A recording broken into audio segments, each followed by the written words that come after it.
para ang mahusay, para mapanatili ang pag-apak sa lupa. Minsan lang makamit ang marangyang buhay, kapag napagod pwede nang humiga sa hukay. Iwasan ng mga bisyo para ang buhay maging bago, na kahit parang naninibago, sitwasyon na din ang bago.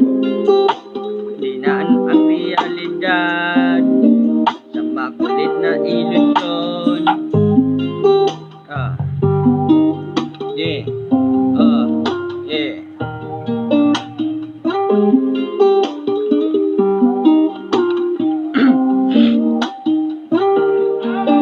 Aminado nagkasala ng lubos, alam kong di madadaan sa panalangin, kahit pa ang buhay ay